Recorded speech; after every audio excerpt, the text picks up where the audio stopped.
মাঝে মাঝে এমন খারাপ লাগে, রান্না করতে ইচ্ছে করে না, কিন্তু আমার বর আবার খুব ভালো। বর বলে কি, আজকে আর ভাত রুটি কিচ্ছু খাবো না, রাত্রে নুডলস খাবো, তুমি নুডলস রান্না করো।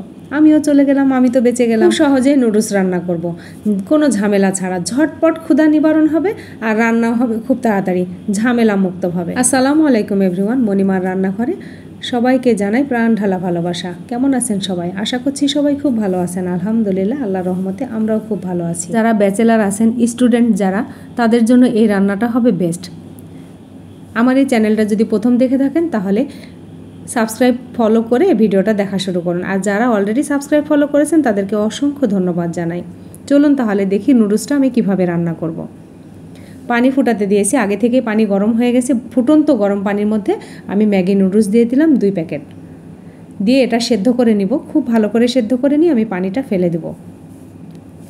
তবে মাঝে মাঝে এমন খাবার খেতে ভালোই লাগে, সময়ও বাঁচে, একটু রিল্যাক্স করা যায়, রান্নাবান্নার থেকে একটু বিরতি থাকা যায়। আমার ভীষণ ভালো লাগে। আর আমার বর নুডলস খেতে খুব পছন্দ করে, মাঝে মাঝে এভাবে রান্না করে দিলে সেও খুব পছন্দ করে। আর নুডলস সেদ্ধ হয়ে গেছে, এবার আমি পানিটা ফেলে দেব। নুডলসের ওপরে নাকি মোম থাকে, মোমের জন্য নাকি এত মসৃণ থাকে, সেজন্য পানিটা ফেলে দিতে হয়। আর আমি সেই জন্য পানিটা ফেলে দিলাম, একদম সব পানি নিংড়ে ফেলে দিয়ে তারপরে আমি রান্না করব। এই নুডলস রান্না দেখে সবাই ভাববেন না যে আমি এইভাবেই নুডলস খাই। আমি নুডলস যেভাবে খাই অনেক মজাদার করে রান্না করি, কিন্তু আজকে সিম্পলভাবে রান্না করব। ওই যে বললাম, সময় বাঁচানো বা অলসতার কারণে। আমার মতো কে কে করেন একটু কমেন্ট করে জানাবেন। আমরা মানুষ দুইজন মানুষের জন্য এই রকম করে খেয়ে নিলে সময়টা খুব বেঁচে যায়। সামান্য একটু তেল দিয়ে দিলাম, পানিও দিয়েছি একটু পানি। তেলটা দিলে হবে কি, নুডলসটা একদম জড়া পেকে যাবে না, সুন্দর ঝরঝরা থাকবে। আর নুডলসের প্যাকেটের মশলাটা দিলাম, এটা হচ্ছে ম্যাগি মশলা নুডলস। এটাতে অনেক ঝাল থাকে, যারা ঝাল পছন্দ করেন তাদের জন্য এখানে এক্সট্রা কোনো ঝালের আর প্রয়োজন নেই, এটা মিক্সড করলেই হয়ে যাবে।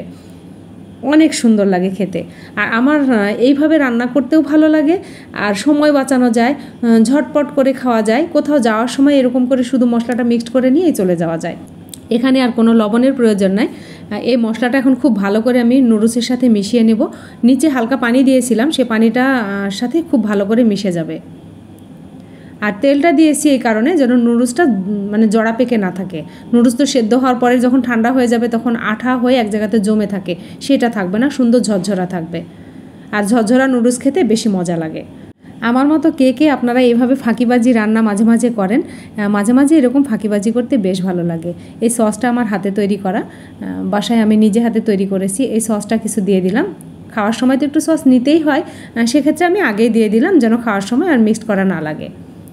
সসটা এখন আমি খুব ভালো করে মিশিয়ে নেব, নিয়ে খুব ভালো করে মিশিয়ে নিয়ে আমি নামিয়ে নেব। আর এইভাবে নামিয়ে নিয়ে গরম গরম খেয়ে ফেলবো। মাশাআল্লাহ, আলহামদুলিল্লাহ, অনেক মজা। আমার এই রেসিপি যদি আপনাদের ভালো লেগে থাকে তাহলে ইউটিউব থেকে দেখলে সাবস্ক্রাইব করবেন, বেল আইকন টিপে রাখবেন, ফেসবুক থেকে দেখলে ফলো দিয়ে রাখবেন, তাহলে নতুন রেসিপি আপলোড করার সঙ্গে সঙ্গে আপনারা নোটিফিকেশান পেয়ে যাবেন। লাইক কমেন্ট শেয়ার করবেন ফ্রেন্ডস অ্যান্ড ফ্যামিলির মাঝে, যারা নতুন তাদের শিখতে সুবিধা হবে। আপনাদের একটা লাইক কমেন্ট শেয়ার আমার রান্নার প্রতি অনেক আগ্রহ বাড়িয়ে দেয়। আগামী রেসিপি নিয়ে আসা পর্যন্ত আপনারা নিরাপদ সুস্থ সুন্দর থাকবেন, আমাদের জন্য দোয়া করবেন। আল্লাহ হাফেজ।